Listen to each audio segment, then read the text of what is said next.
If you're still wearing 3 specific shoes this fall, they are quietly adding years to every outfit you put on, and most women over 60 own at least 2 of them right now, sitting by the front door in the safe pile, the ones you reach for without even thinking about it anymore. I've spent years watching what actually happens when women in this community make one small shoe swap, the same leg line change over and over, no matter what shape or height she's starting from. It's honestly the single fastest transformation I've seen in this work, and most of the time it costs less than the shoes already sitting in the closet. So today I'm ranking the 5 biggest 2026 offenders from worth retiring all the way up to the one doing the most damage to your leg line, the one almost nobody talks about, and the one that surprised even me when I started really looking at it. For every single one, you'll get the elegant, comfortable 3-inch heel or underswap that elongates and modernizes you instantly, plus the exact detail to look for so you can spot a dated shoe before you even try it on. Because once you know what to look for, you'll never have to guess again, whether you're shopping online at midnight or standing in a store aisle with 3 similar looking pairs in your hands. No painful heels. No trends built for 25-year-olds. Just this fall's real rule, the one thing every single swap on this list comes back to.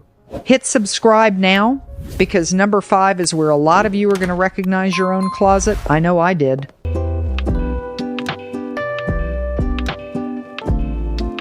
Number 5, the plain white sneaker. For years, this was sold to us as the ultimate elevated basic. Throw it on with anything, the advice said, and you're instantly polished. And for a while, that was true. Here's the problem. Invisible isn't the same as elevated anymore. When there's nothing on the shoe for the eye to land on, it doesn't read as safe. It reads as an outfit nobody finished. Think about it this way.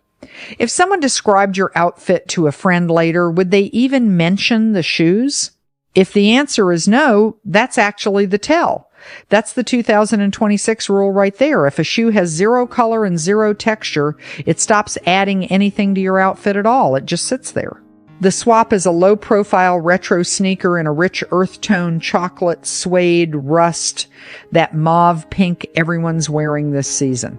Or, if you want something with a little more personality, a double lace sneaker with 2 stacked laces for texture, which gives your eye somewhere interesting to go without shouting for attention. You don't need a designer price tag for this one. I've seen good versions at places as ordinary as Walmart and DSW sitting right next to the plain white pairs, often for close to the same price. Picture it. Flat white canvas next to a rich chocolate suede with a little shine to it. Same jeans, same sweater, same everything else. One disappears into the outfit, the other finishes it. That's the whole difference, and it costs you nothing but a slightly different color choice next time you're shopping. That's the mildest offender on the list, which is exactly why it's a good place to start an easy win before we get into the ones that actually cost you inches. Number 4 is where it starts costing you real inches.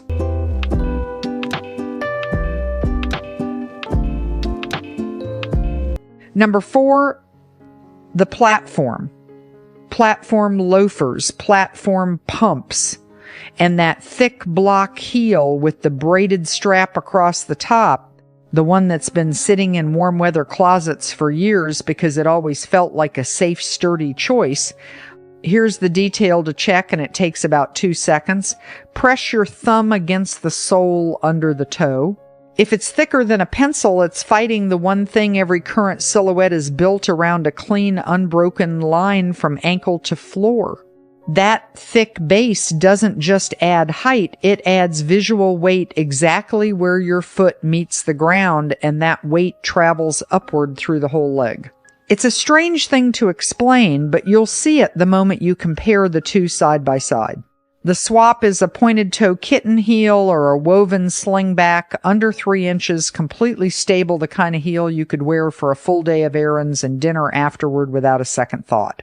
I've spotted good ones at both ends of the budget, Nordstrom Rack on one side, Anthropologie on the other, so there's real range here, whatever you're working with. Which one are you drawn to, the kitten heel or the slingback? Comment your pick, because I want to know where this community lands, and honestly, it usually splits pretty evenly, which tells me both are worth having. We're 2 down, 3 to go, and the next one is the shoe most of us have worn since our kids were small, the one that feels almost too classic to question.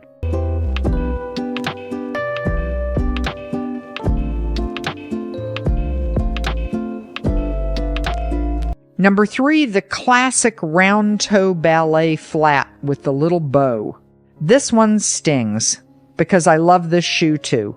It's soft, it's familiar, it goes with everything, and there's a real sentimental pull to a shoe you've worn for decades. But here's exactly what it's doing mechanically. That rounded toe visually shortens your foot by close to an inch, and a shortened foot shortens the entire leg line sitting above it. It's not a dramatic effect on its own, but stack it with a wider pant hem or a bulkier sock, and the two problems compound each other, and suddenly you're standing shorter and stockier than you actually are. Look for a pointed or high vamp toe instead, the kind that comes up in a soft V over the top of your foot, which does the exact opposite of the round toe. It elongates instead of shortening, and it does it without adding a single extra inch of heel height. Try one in suede with shearling trim for a cozy fall option, or a slim strap Mary Jane with a squared or pointed toe, and I promise you, it looks nothing like the schoolgirl version you're picturing in your head right now. I've seen versions of it everywhere from Target to Anthropologie, so it's genuinely worth a look no matter where you shop. This is the swap this community asks about more than any other shoe on the list by a wide margin. Make it once, try it on next to your old round toe flat, and you will not reach for the round toe again. It's one of those changes that feels small until you actually see the comparison. Now, the top two, this is where it stops being cosmetic and starts actually changing how tall you look, not just how polished you look.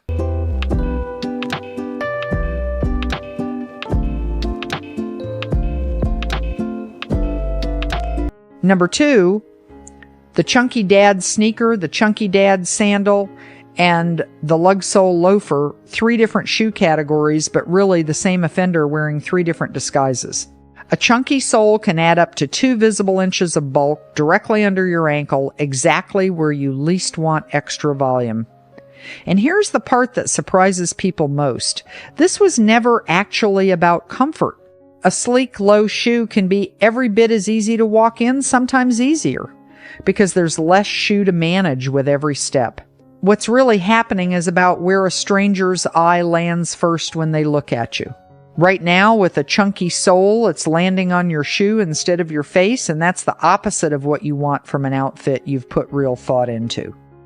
The swap is a slim sneaker in that same rich earth tone we talked about earlier, a minimal padded slide for sandals, or a sleek almond toe loafer rouched low at the top so it sits close to the foot instead of standing up stiff around it.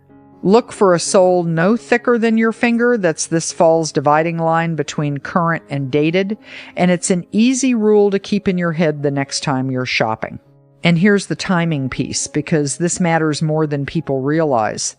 These silhouettes are the ones stores are stocking heaviest right now, early in the season, while the color and size range is still full. Wait until December and you're picking through what's left, not what's best. The good chocolate suede, the right size, the flattering cut, all of it goes first. One shoe left. It's the one doing the most damage of all, and once you see why, you won't be able to unsee it.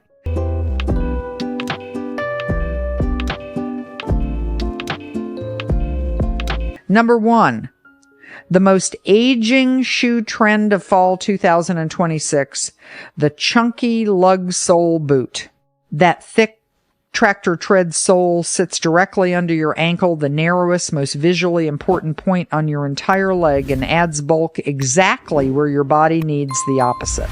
Pair it with straight leg jeans or a midi skirt, and instead of one long clean line from hip to floor, you get a hard break at the ankle that shortens everything above it. It's a small shift in the silhouette, but it changes how the entire outfit reads from across the room and up close.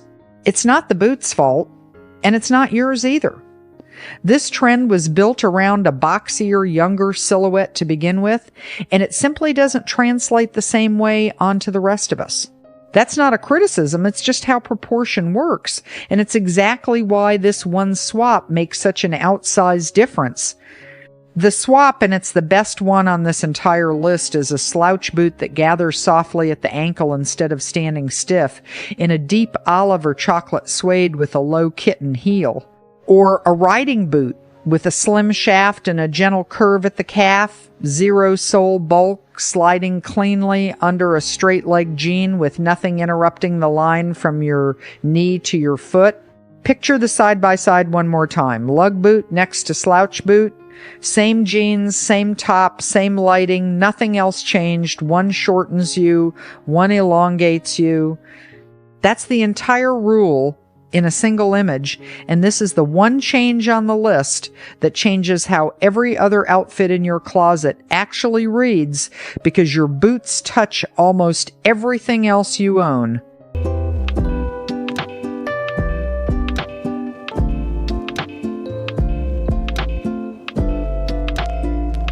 Countdown one more time so it sticks. 5 plain white sneakers, swap for earth tone or double lace. 4 platforms and block heels, swap for kitten heel or slingback. 3 round toe ballet flats, swap for high vamp or slim Mary Jane. 2 chunky sneakers, sandals, and lug loafers, swap for slim, minimal, or sleek. 1 the lug-sole boot, swap for a slouch boot or streamlined riding boot. Remember the rule underneath all 5 of these. If it adds bulk at the ankle, it subtracts from your leg. Every single swap on this list, from the mildest to the most dramatic, follows that one line, and once it clicks, you'll start applying it to shoes I never even mentioned today. If you just spotted number 1, or honestly, any one of these 5 in your own closet, hit like. It tells me exactly which breakdowns to keep making for this community, and it genuinely shapes what gets made next. Comment the number you're swapping first, your age, and what you're replacing it with. I read every single one, and it shapes exactly what I bring you next. I'll pin a checklist of all 5 swaps below so you can save it for when you're actually shopping and don't want to try to remember all this from memory. Next week, the pants that actually work with these new silhouettes, because the right shoe with the wrong hem can undo everything we just fixed together. Subscribe to Stylish 60 Plus so you don't miss it. Every upload here is built for women who want to look elegant, feel completely like themselves, and never have to guess what in style means for them again. You are not aging out of style, sister. You're simply getting more particular about what earns a place in your closet, and that is a beautiful, powerful thing to become, not something to apologize for. Like this video, subscribe to Stylish 60 Plus, and I'll see you next week.